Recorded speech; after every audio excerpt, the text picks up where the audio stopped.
Hello friend, स्वागत है आपका एनक्यू स्टडी यूट्यूब चैनल पर।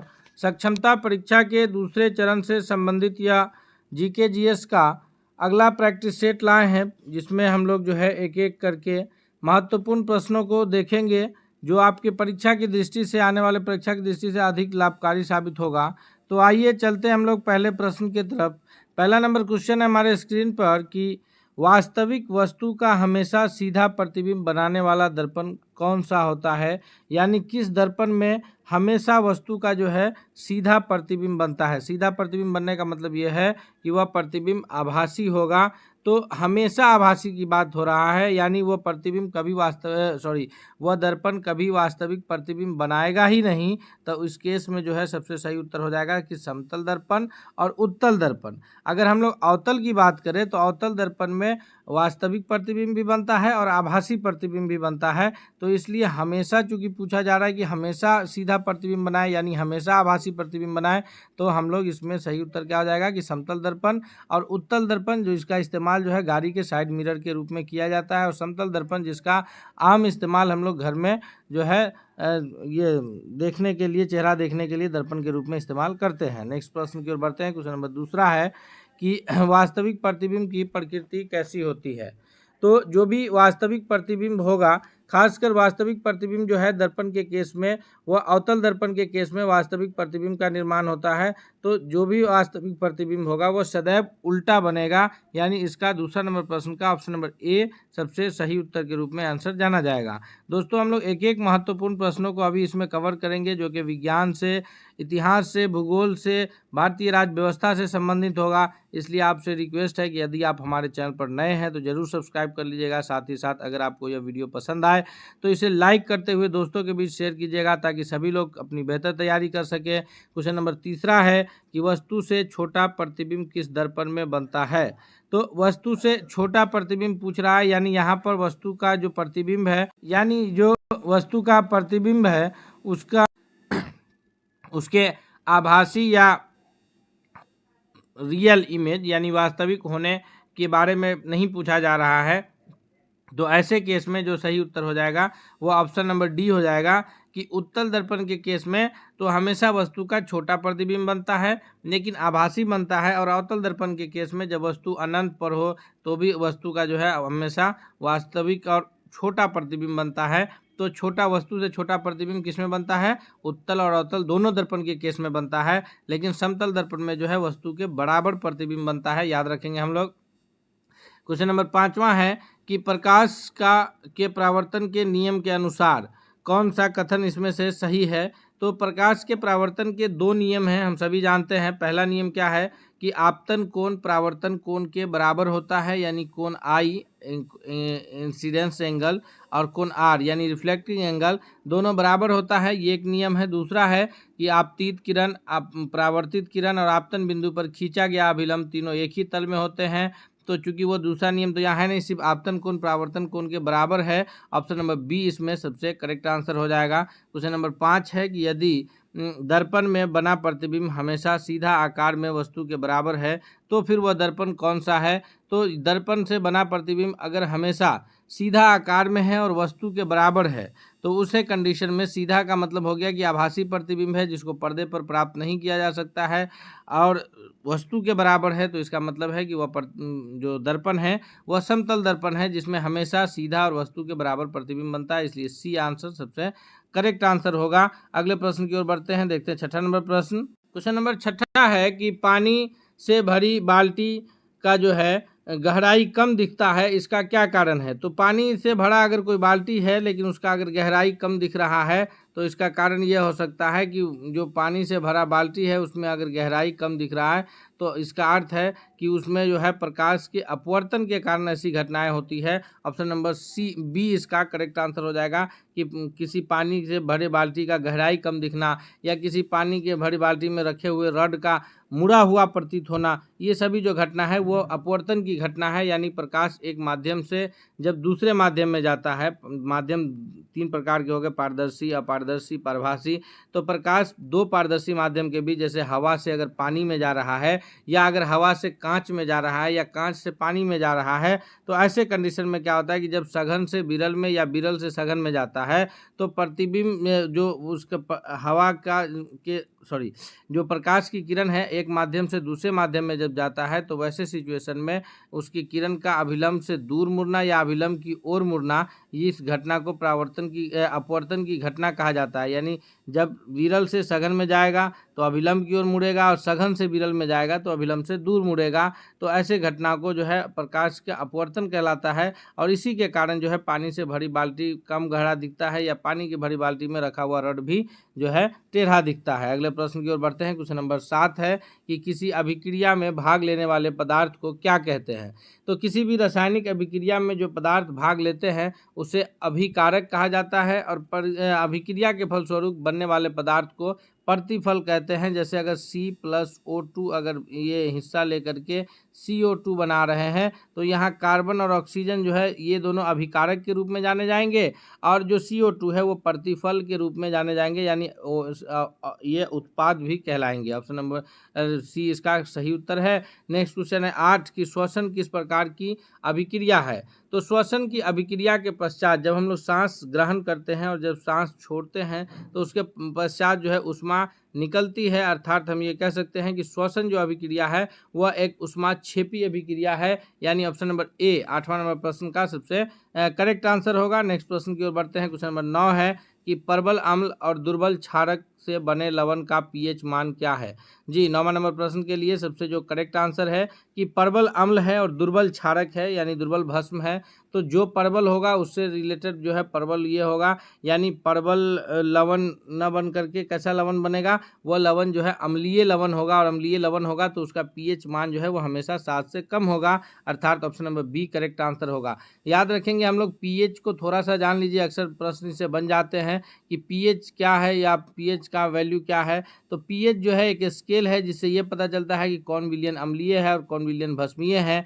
तो ये 0 से लेकर के 14 तक होते हैं, जिसमें 7 जो होता है या बताता है कि न वह अम्लीय है न वह भस्मीय है। उदासीन होता है, जैसे हम लोग जो पानी पीते हैं उसका पीएच मान हमेशा 7 रहता है। 7 से कम वाला जो है 0 से 7 तक अम्लीय होता है और 7 से ज़्यादा वाला जो है 1 से 14 तक वह भस्मीय होता है। अगले प्रश्न की ओर बढ़ते हैं। क्वेश्चन नंबर 10 है कि दही में किस प्रकार का अम्ल पाया जाता है। तो अम्ल कहते हैं किसको है कि जो स्वाद में खट्टा हो, निरालित में उसको लाल कर दे, तो वो अम्ल कहलाता है। दही जिसमें जो है लैक्टोबैसिलस के कारण जो है दही जमता है। तो ये दूध से दही जो बनता है वह एक रासायनिक प्रक्रिया है। याद रखिएगा परिवर्तन भी से भी प्रश्न बनता है, भौतिक और रासायनिक परिवर्तन। तो भौतिक परिवर्तन जैसे पानी से बर्फ बना, पुनः बर्फ से पानी बन सकता है, यानी वापस उसी हालत में आ सकता है। लेकिन दूध से दही बना और दही से दूध नहीं बनेगा। तो इस प्रकार का जो एक परिवर्तन हो गया, चेंज हो गया, उसको रासायनिक परिवर्तन कहेंगे। और किस वजह से हुआ ऐसा चेंज, तो दूध से दही बना है किस कारण से, तो लैक्टोबैसिलस बैक्टीरिया के कारण। ये भी एक प्रश्न बनता है कि दही जो जमता है उसमें कौन सी बैक्टीरिया होती है, तो वो लैक्टोबैसिलस होती है। और कौन सा अम्ल पाया जाता है, तो लैक्टिक अम्ल पाया जाता है। Option number A correct answer हो जाएगा। क्वेश्चन नंबर 11 है अब, जो कि यह प्रश्न जो है भूगोल से संबंधित प्रश्न है। पूछा जा रहा है कि कोंकण तट कहाँ से कहाँ तक विस्तृत है। दोस्तों हम लोग भूगोल से संबंधित प्रश्न देखने जा रहे हैं, इसलिए आपसे एक बार फिर रिक्वेस्ट है कि अगर आप चैनल पर हमारे नए हैं तो सब्सक्राइब जरूर कर लीजिएगा।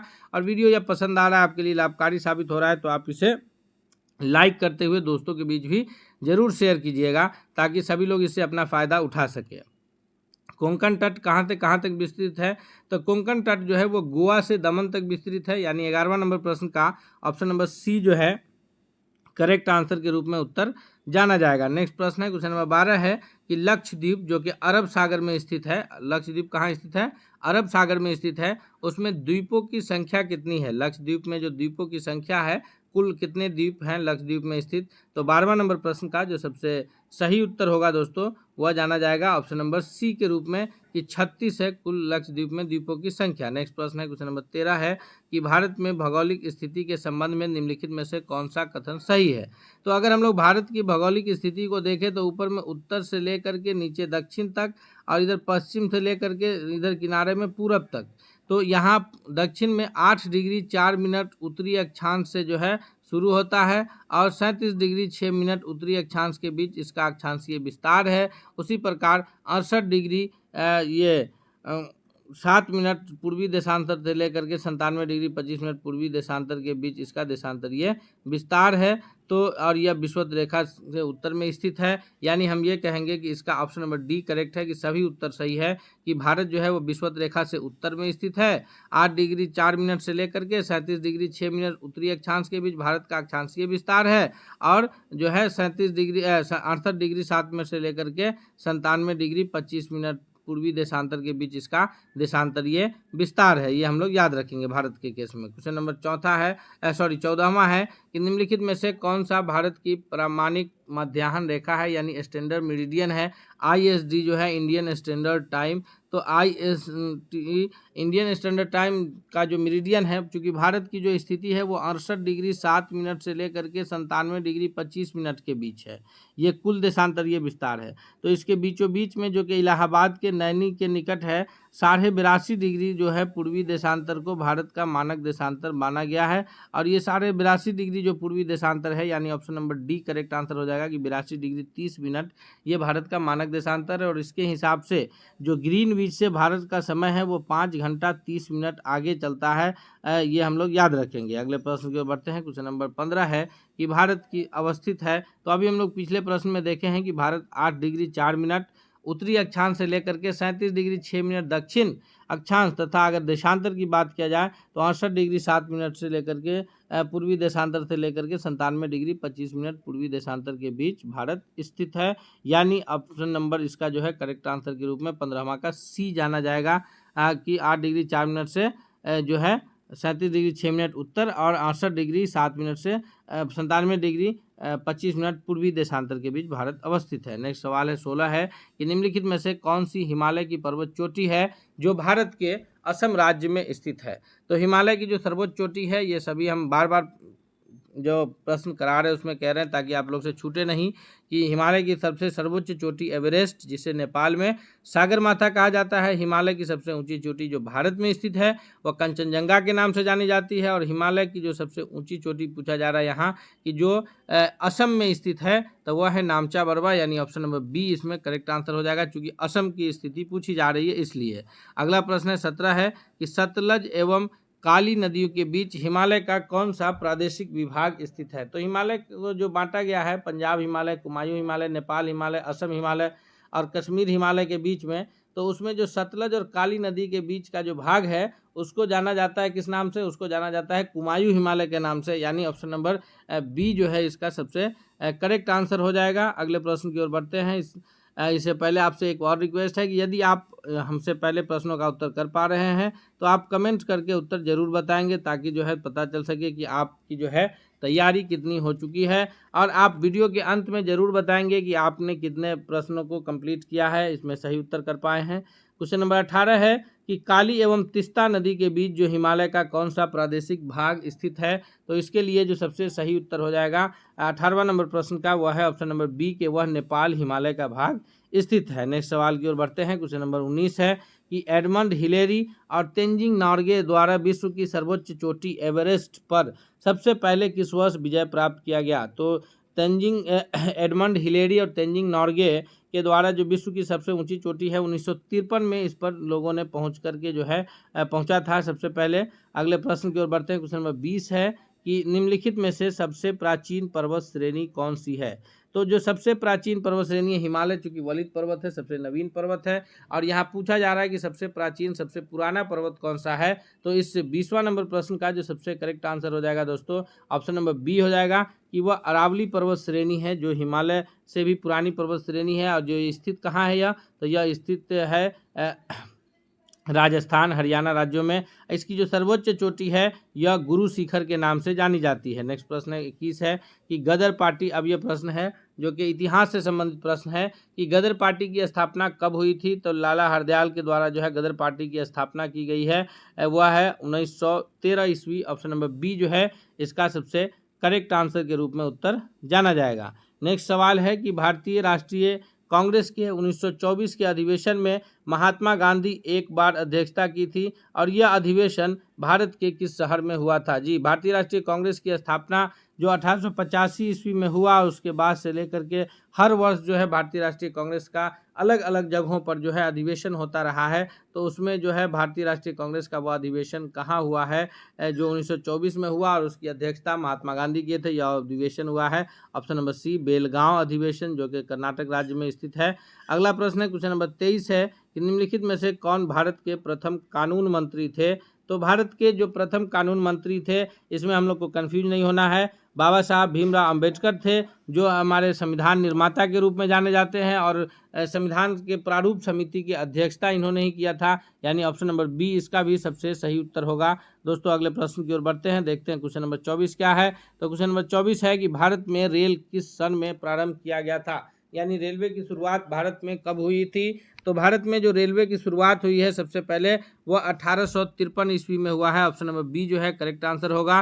कहाँ से कहाँ तक चला था? तो मुंबई से थाने के बीच रेल की शुरुआत हुई थी, मुंबई से थाने के बीच। उस वक्त जो है ये कौन थे भारत में? तो अंग्रेजी शासन था और लॉर्ड डलहौजी का शासन था यहाँ। अगला प्रश्न है क्वेश्चन नंबर 25 है कि इंडियन अर्नेस्ट के लेखक कौन थे?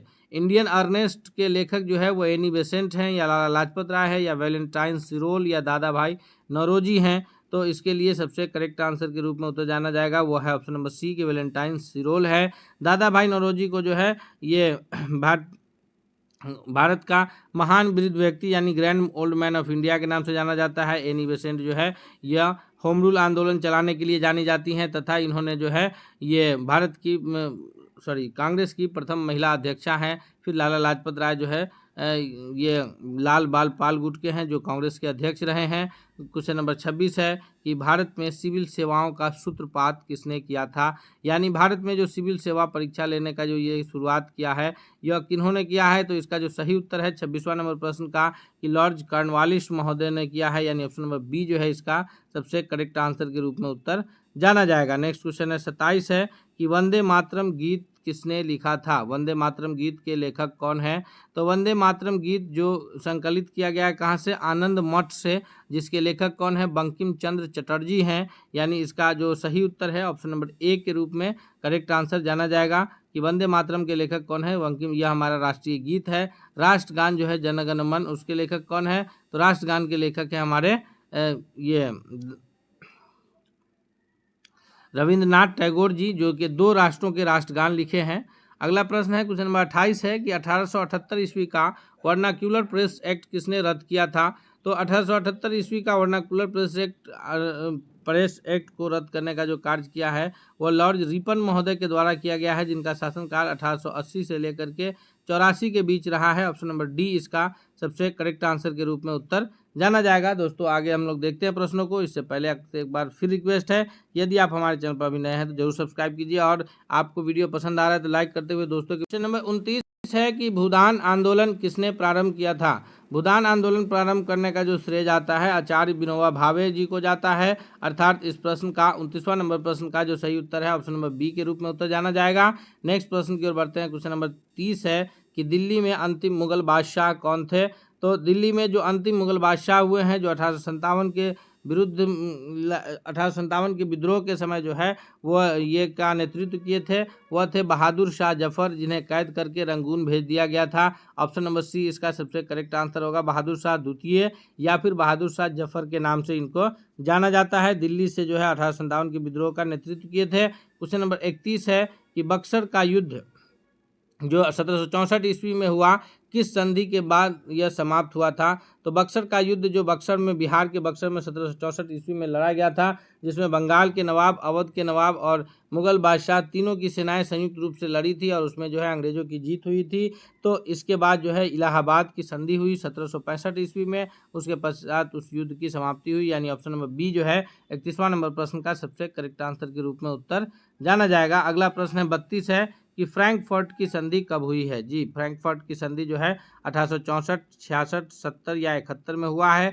तो इसका जो सही उत्तर है 32वां का, वह है ऑप्शन नंबर डी कि 1871 ईस्वी में फ्रैंकफर्ट की संधि हुई है। नेक्स्ट क्वेश्चन है 33 है कि स्वर्ण मंदिर किससे संबंधित है? तो स्वर्ण मंदिर इंग्लिश में जिसे गोल्डन टेम्पल के नाम से जानते हैं, जो स्थित कहाँ है? तो पंजाब राज्य के अमृतसर जिले में स्थित है। वहीं पर बगल में जो है जलियांवाला बाग भी स्थित है। तो यह जो संबंधित है यह सिख धर्म से संबंधित है, यानी ऑप्शन नंबर डी 33वां नंबर प्रश्न के लिए करेक्ट आंसर के रूप में उत्तर जाना जाएगा। नेक्स्ट क्वेश्चन है कि अपने पिता की हत्या करके निम्नलिखित में से कौन गद्दी पर बैठा? तो हर्यक वंश के जो शासक हुए बिंबिसार, उनकी हत्या करके अजातशत्रु गद्दी पर बैठे और अजातशत्रु की हत्या करके उदयन बैठे। तो यह प्रश्न ऐसे भी बनता है कि अपने पिता की हत्या करके गद्दी पर बैठा और फिर उसकी हत्या करके उसका पुत्र भी गद्दी पर बैठा, वो कौन है? तो option number D correct answer है कि वो अजातशत्रु हैं। अजातशत्रु हैं जिन्होंने अपने पिता की हत्या की और फिर इनके पुत्र ने इनकी हत्या करके गद्दी पर बैठे। नेक्स्ट क्वेश्चन है क्वेश्चन नंबर 35 है कि सर टॉमस मुनरो के द्वारा किस भूराजस्व बंदोबस्त से संबंधित है? तो 3 प्रकार के जो है भू संबंधित बंदोबस्त किए गए थे। एक अस्थाई बंदोबस्त के नाम से जाना जाता था, एक जाना जाता था रैयतवाड़ी व्यवस्था और एक जाना जाता था महलवाड़ी व्यवस्था के नाम से। तो ये जो करने का कार्य है यह सर टॉमस मुनरो ने जो किया था वह किया था, इन्होंने जो है रैयतवाड़ी व्यवस्था। Option number B correct answer हो जाएगा। नेक्स्ट क्वेश्चन है क्वेश्चन नंबर 36 है कि राजा राम मोहन राय किससे संबंधित है? तो राजा राम मोहन राय को आधुनिक भारत का पिता इसलिए कहा जाता है क्योंकि उन्होंने जो है विधवा पुनर्विवाह पर बल दिया था, अंग्रेजी शिक्षा पर बल दिया था तथा सती प्रथा के विरुद्ध जो है भी थे। यानी ये तीनों उनसे संबंधित है, उनसे संबंधित नहीं पूछा जा रहा है, तो संस्कृत शिक्षा उनसे संबंधित नहीं है। Option number D correct answer हो जाएगा। ये अगले प्रश्न की ओर बढ़ते हैं। नेक्स्ट क्वेश्चन है कि अलीगढ़ मुस्लिम विश्वविद्यालय की स्थापना किसने की थी? तो अलीगढ़ मुस्लिम विश्वविद्यालय की जो स्थापना है वह करने का जो श्रेय जाता है सर सैयद अहमद खां को जाता है। अलीगढ़ मुस्लिम यूनिवर्सिटी AMU जो कि अलीगढ़ जिले में स्थित है उत्तर प्रदेश के, 1920 में जो है यह यह यूनिवर्सिटी घोषित हुआ। उससे पहले जो है 1869 में सर सैयद अहमद खान ने जो है ये मोहम्मदन एंग्लो ओरिएंटल कॉलेज के नाम से कॉलेज की बुनियाद डाले थे, स्थापना किए थे और वो आगे चल के आज के डेट में अलीगढ़ मुस्लिम यूनिवर्सिटी के नाम से जाना जाता है। नेक्स्ट प्रश्न है क्वेश्चन नंबर 38 है कि यात्री इब्न बतूता कहाँ से आया था? तो इब्न बतूता जो है वो किस देश का यात्री था? इसका जो सही उत्तर होगा 38वां नंबर प्रश्न का वह है ऑप्शन नंबर ए कि वह मोरक्को का यात्री था जो इब्न बतूता भारत आया था। नेक्स्ट क्वेश्चन है 39 है कि फिनिक्स फार्म की स्थापना किसने किया था? तो फिनिक्स फार्म की स्थापना करने का श्रेय जो है राष्ट्रपिता महात्मा गांधी को जाता है। Option number C correct answer हो जाएगा 39वां नंबर क्वेश्चन के लिए। नेक्स्ट प्रश्न है क्वेश्चन नंबर 40 है कि वर्ष 1932 में अखिल भारतीय हरिजन संघ की स्थापना किसने किया था? तो 1932 में अखिल भारतीय हरिजन संघ की जो स्थापना किया गया वो महात्मा गांधी जी के द्वारा हरिजन के उत्थान के लिए किया गया था। दोस्तों 40 प्रश्नों को हम लोग अभी इसमें कवर किए हैं जो कि परीक्षा की दृष्टि से बहुत लाभकारी साबित होगा। आपसे फिर एक बार रिक्वेस्ट है कि यदि आप हमारे चैनल पर नए हैं तो सब्सक्राइब करके बेल आइकन को दबा लीजिए ताकि कोई भी अपडेट्स आए तो आप तक पहुँचे। साथ ही साथ अगर यह वीडियो आपको पसंद आया है तो लाइक करते हुए दोस्तों के बीच शेयर कीजिए। मिलते हैं हम लोग अगले सेट के साथ, तब तक के लिए धन्यवाद।